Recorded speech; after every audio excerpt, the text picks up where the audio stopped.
Be thorough in your application of odor barrier. Gaps and missed spots under sheetrock or baseboards are odor sources and will make themselves known. Inevitably, they'll make themselves known the day after the owner has had the new carpet installed. When your customer approves your estimate, it's time to get to work. Let's take a look at the different treatment options and the tools we'll use to succeed. First, let's look at light to moderate contamination. Remember, this is the least invasive of the concentrations and can be treated from the surface of the carpet. You'll note that the urine contamination is confined to the face fibers and carpet backing. The deposit spread along the backing but wasn't really given a chance to penetrate to the pad underneath. A topical treatment with molecular modifier or Odorzyme will be the most effective in this case. This treatment should be performed before any cleaners are applied to the carpet for one fundamental reason. The first solution applied to the carpet is the one that will penetrate the deepest. The carpet fibers and backing will react like a sponge. If a cleaning solution is applied first, it may actually inhibit your odor treatment because that solution will occupy the contaminated area you want your enzymes to treat. Be sure to use enough product to treat both the face fibers and the carpet backing. Allow as much dwell time as you can. Remember that we're dealing with a biological process. The bacteria are being introduced into the environment and producing the enzymes to break down the urine contamination into food for the bacteria. The preferred dwell time is at least 72 hours, but in the real world, 2 trips isn't always an option. If this is the case, try to allow for at least an hour before cleaning the carpet.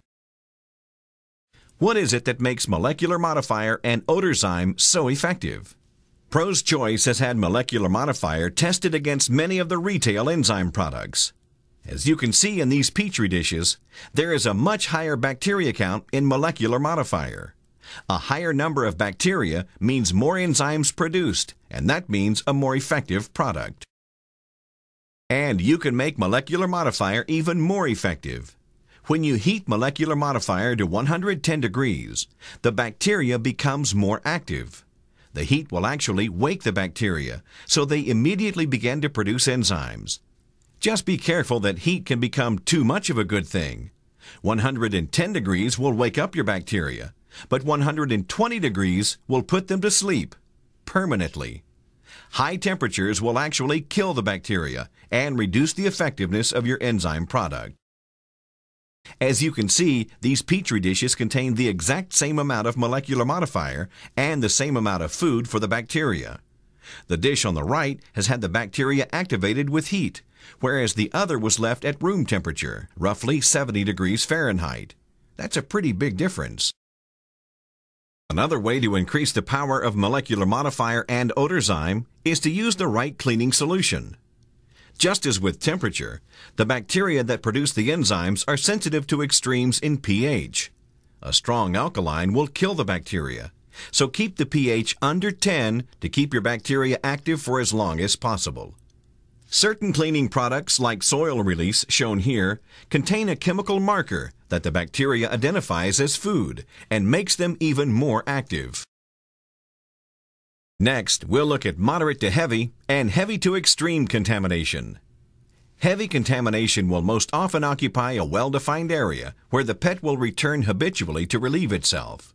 This results in substantial subsurface contamination. With this level of contamination, the urine has penetrated the backing of the carpet as well as the pad, tackless, and subfloor. The easiest and most effective means of treatment is to oxidize the contamination with OSR. Sealing the subfloor with odor barrier will help to ensure the success of the treatment, so the carpet will be pulled back and the contaminated pad removed. Be sure to inspect the carpet backing carefully, as it may have been damaged by the urine contamination. Remove the contaminated carpet pad using a razor knife. Due to the absorbency of the pad, you'll find it much easier to replace the pad than to try and treat it. This is also a good time to inspect the tackless to determine if it can be sealed or if it needs to be replaced. Be sure to remove the accumulated dust and debris from the floor to be sealed. Debris on the floor can create a breach in the barrier we'll create and allow odor to escape into the environment. Next, apply odor barrier to the contaminated area. Treat all contaminated surfaces, including baseboards, drywall, and the gap between the drywall and subfloor if contaminated. Incomplete treatment is one of the most common causes of callbacks when performing pet odor treatments. After treating with odor barrier, place strips of cardboard over the tackless strips that have not been removed. This will prevent them from puncturing the plastic sheeting we'll be putting down next. Next, 2 mm plastic sheeting is put down to create a temporary trough for the OSR solution. This will prevent the solution from soaking uncontaminated pad and going under walls. Once the protective plastic sheeting has been placed, the carpet is put back into position and is ready to be treated. Prepare your OSR solution by dissolving the OSR powder into hot water.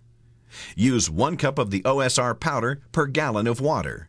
Apply your OSR at a ratio of 1 gallon of ready-to-use solution per 4 square feet. Application rates may vary depending on carpet density.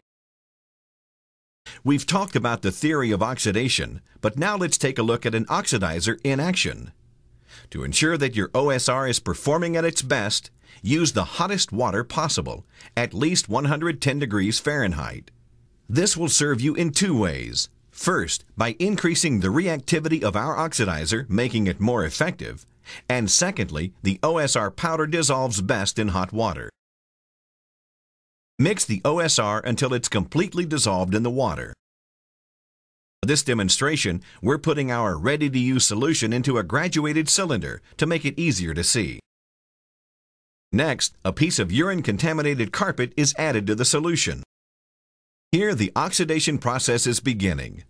Free oxygen radicals are being released from our OSR solution to react with the urine contamination. The molecular structure of the urine is literally being broken down into base elements and combining with the oxygen in the OSR.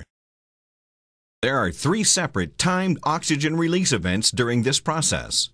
As one reaction dies down, the next one begins. Don't be surprised if your OSR solution begins to foam while you're mixing. This is the oxygen being released and is completely normal. Flood the contaminated carpet with your OSR solution, 1 gallon per 4 square feet, and make sure all contaminated carpeting has been saturated. OSR contains several different oxidizers. These have been specifically formulated to activate at different times and at different intensities. The most aggressive oxidizer is being released first and continues for approximately 15 minutes. This reaction is fairly quick but extremely effective. On some severe contaminations, the most thorough method of application for the OSR is to apply your solution and allow 15 minutes of dwell time. Dry extract the carpet to remove excess solution and then reapply for the full 30-minute dwell time.